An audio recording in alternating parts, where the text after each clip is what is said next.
What's going on, everybody? This is your boy Nelson Rios, aka Busha from RawGameplay.com. And this is Francis, aka Sour Patch from RawGameplay.com. And we over here at the Best Buy Theater in New York City, here behind us for Halo Reach launch party, coming out tonight, midnight release. And this party is off the chain. Like, it's so crazy. There's so many fans. I just met Major Nelson. He is awesome. It's crazy. Definitely, Major Nelson is here. We also have Kid Cudi over here in the building. Get hype, get hype.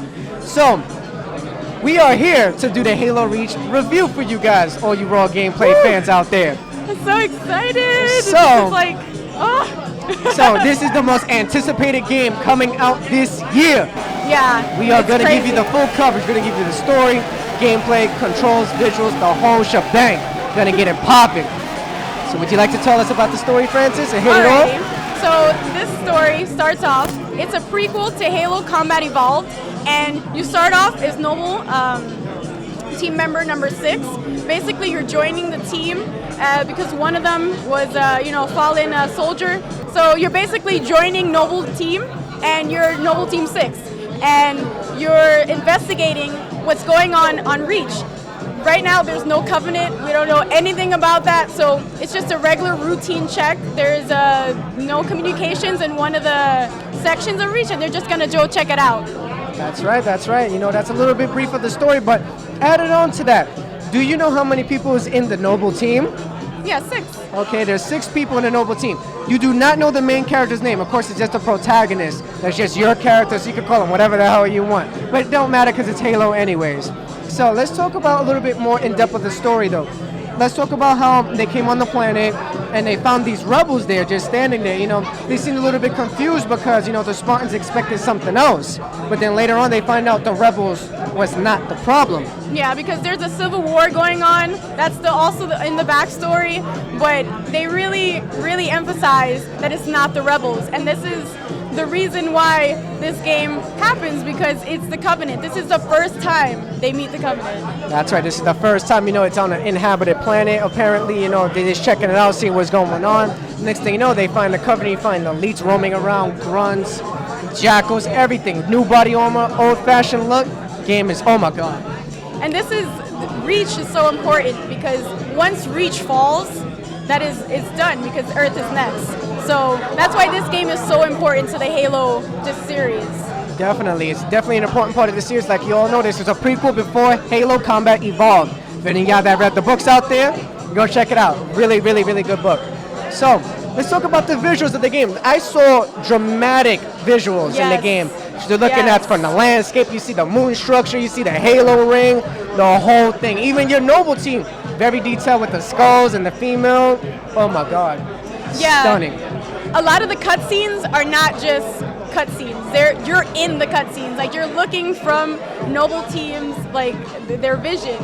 And it's crazy because I'm not used to, in the other ones, you're just like, you know, from behind, and it's just, you're in the game. So you just feel part of a team. It's so different from the other Halos because you're just Master Chief in the other ones. Now you're part of a team that has to work together to survive.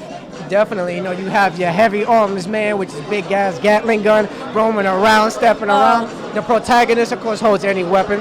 You have a female that she's part cyborg or something like that right here. Right here. She is amazing. I love her. She is the hacker, and she knows her stuff. Oh, definitely. She is pretty pushy in this game, and I love it because she knows her stuff, and she's not playing with anybody in this game. I know that. Definitely, my favorite character is the guy with the skull on top of his helmet. Oh my god. I don't know, something with me and skulls though, but we leave that to an end. Now, let's talk about a little bit about the controls. Does it feel similar to you from Halo 3 or Halo ODST, or is it a little bit sidetracking off from it? Well, I use bumper jumper, and it's kind of really hard to use the bumpers for the abilities. But other than that, I mean, not to use the bumpers because I use it to jump, but when you use the abilities, it would be X. So it's kind of difficult when you're flying. So I have a little trouble with that and try not to use it. But I know Recon is similar to Halo 3. That's right, And it really depends on how you play. You have all these different play styles, you know, you have, what is one of them called? I know you can invert it back to Halo 2 controls. You can even go as far back as Halo 1, so you can feel right at home. You can switch it out to softball or whatever, how you ever want to feel it with the controls. great response time. I went in there, but it's kind of hard to get used to at first because it's a little bit slower, I believe. It's a little bit slower pace than it was from the previous. Also, to go on the abilities, they introduced 2 new abilities. Yes. Which was yes. Hologram and Medic. So those were really interesting, but I just love how they tied in all the abilities because I was kind of scared to just, maybe not know which one to pick on what level, but they really integrated it well enough that you use the ones they give you. And it's really, really easy to switch between them. They have drop points, and you can just switch it out. So it's pretty good. That's right. All right. Not to sidetrack from that, but I want to talk about a certain level of the game. You know the part when you're running off with the sniper level, and it's in the dark, gloomy area? It's the typical Halo sniper mission. When you start the mission, you just know. Because when I saw it, I was like, oh my god, sniper mission! Yay. Like, you just know. And I know in Halo 1 and Halo 2 and Halo 3, you just know how, when it starts off, you know when it's a sniper mission. And my favorite part in that mission, you're sneaking up behind a grunt and an elite, walking up behind him all cool, hold right bumper to execute a stealth move, whap, snap dude's neck off, man. Shit is crazy. I love it. My I God. love it. I know I did one where I just went up to him and just got him in the face. Yes. I didn't know you could do that. So they're giving out swords around here, so I need to get one. I need an energy sword to stab somebody over here, so definitely. But let's get into the part where I guess a little bit more of the performance type of the game. Like, do you think this is the best installment of Halo of its time, or does Halo 1 or Halo 3 still got it? Well, Halo 1 is what set it off. I don't want to compare them, but this game is pretty epic. It's pretty epic. I really like it. And okay.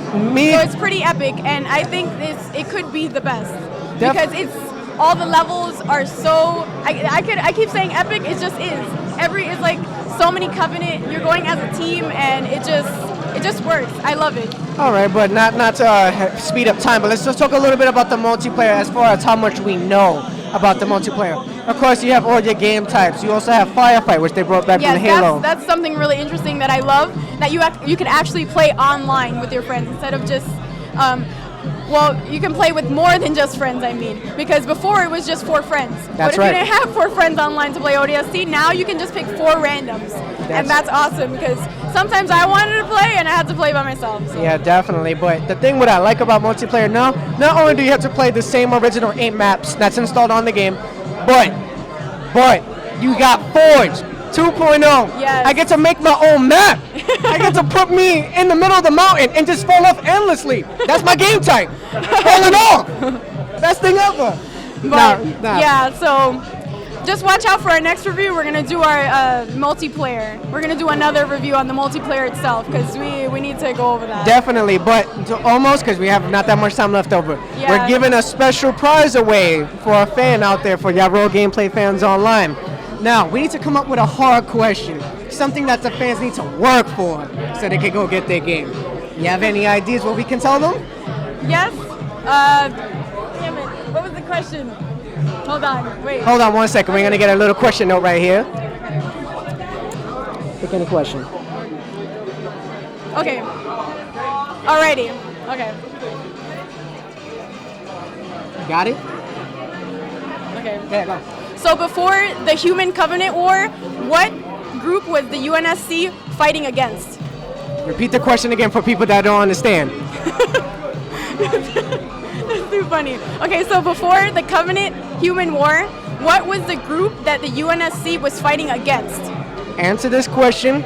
When you have the answer, go to Shawn, SHAWN, @RawGameplay.com. Send your answer. The first person that sends the first email got yourself a brand new copy of Halo Reach, boy.